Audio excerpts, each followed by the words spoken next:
السلام عليكم ورحمة الله وبركاته. اللهم صل وسلم وبارك على سيدنا محمد وعلى آله وصحبه أجمعين.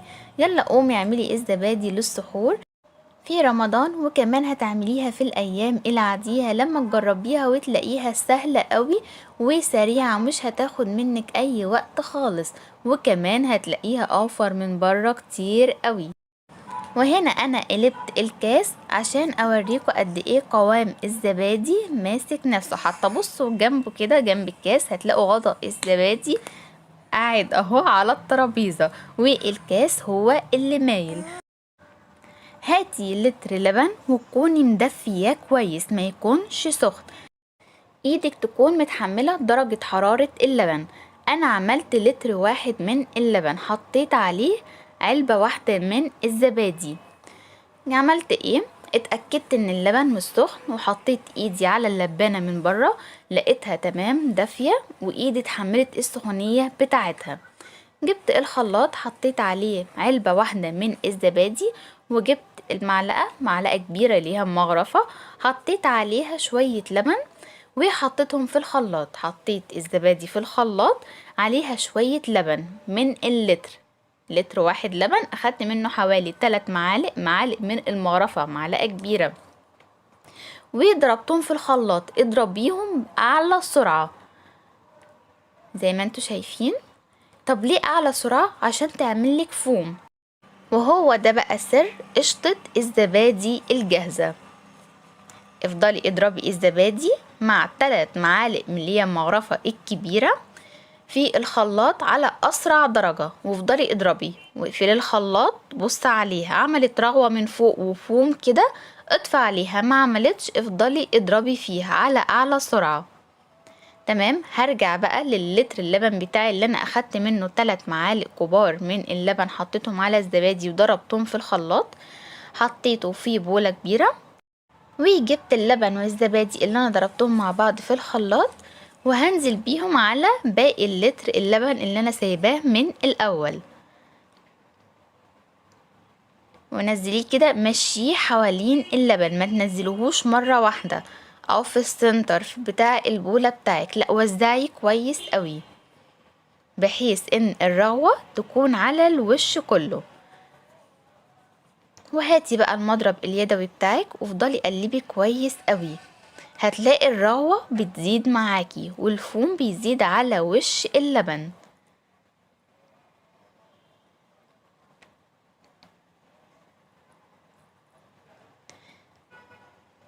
قلبي جامد وقلبي كويس.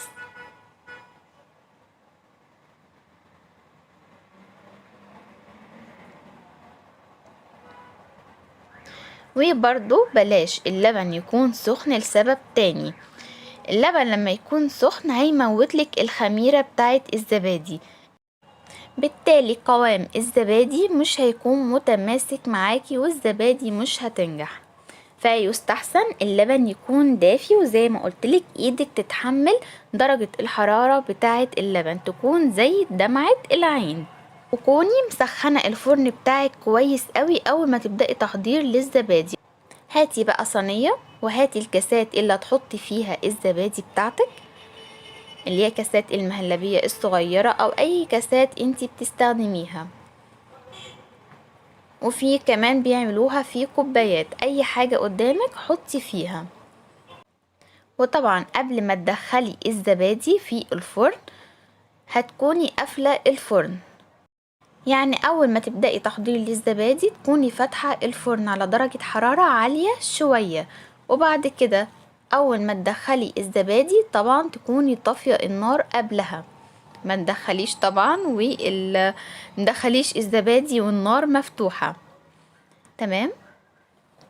هاتي بقى المغرفة وحطي الزبادي بتاعتك في البولة اللي قدامك الصغيرة او الكاسات او الكوبايات حسب المتاح عندك تعملي فيه. وحاجة برضه هقولها لك، الفرن ما يكونش درجة الحرارة فيه عالية قوي. قبل ما تحطي الزبادي كوني متأكدة ان الفرن مش سخن. طب تتأكدي ازاي؟ حطي ايدك جوه الفرن، لقيتيه سخن وشديتي ايدك مرة واحدة مش قادرة تتحملي السخونية بتاعة الفرن، لا، اوعي تحطي الزبادي. لكن لو دخلتي ايدك جوه الفرن ولقيتي ايدك مستحمله درجه الحراره بتاعه الفرن يكون دافي كده، تمام، حطي الزبادي فيه. ويستحسن برضو تحطي ورق فويل تغلفي بيه الصينيه عشان يحتفظ بدرجه الحراره.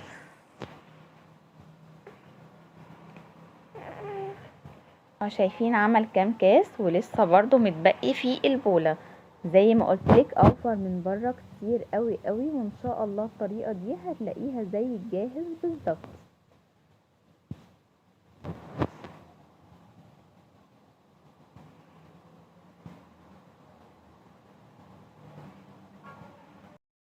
خلي بالكوا كويس قوي، لا اللبن يكون سخن ولا الفرن يكون سخن، الفرن يكون دافي واللبن يكون دافي. انا ما حطيتش ورق فويل عشان وقتها ما كانش متاح عندي. شايفين ما شاء الله لتر لبن وعلبة زبادي واحدة عملت لي 8 كاسات من الزبادي. زي ما قلتلك اوفر من بره كتير قوي.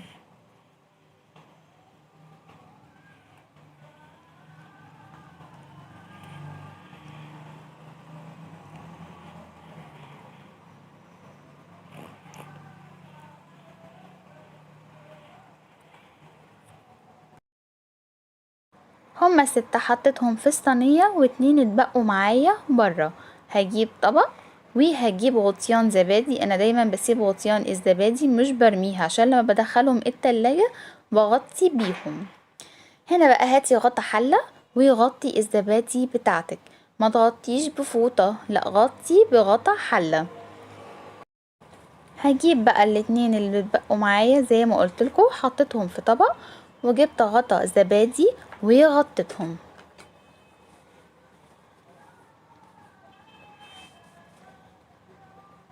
وهدخلهم الفرن طبعا بعد ما اتأكدت ان الفرن درجة حرارته كويسة وايدي استحملت درجة الحرارة بتاعته. دي الزبادي بعد ما خلصت معايا، بعد ما طلعتها من الفرن. شايفين كنت لسه ما حطيتهاش كمان في التلاجة، ده كده ولسه كمان ما اتحطتش في التلاجة. لما تتحط معاكي في التلاجة هتمسك اكتر. انتي هتعرفي منين ان القوام مسك ولا لا؟ افتحي الفرن عليها، حسيتي ان هي مسكت في بعض كده تمام، ولما تدخليها كمان التلاجة القوام هيمسك معاكي اكتر. سيبيها في الفرن مدة ما تقلش عن من 4 ل5 ساعات. بعد كده دخليها التلاجة تقعد شوية بقى في التلاجة. تعالوا بقى هنا شوفوا القشطة. شايفين القوام بتاعها كانت لسه هنا ما دخلتش التلاجة. شايفين القشطة عاملة ازاي؟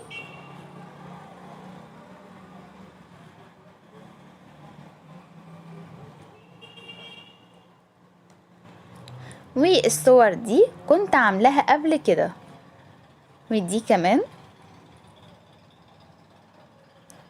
وبرضو دي، ودي كانت في المرة اللي انا شيرت فيها الفيديو معاكم.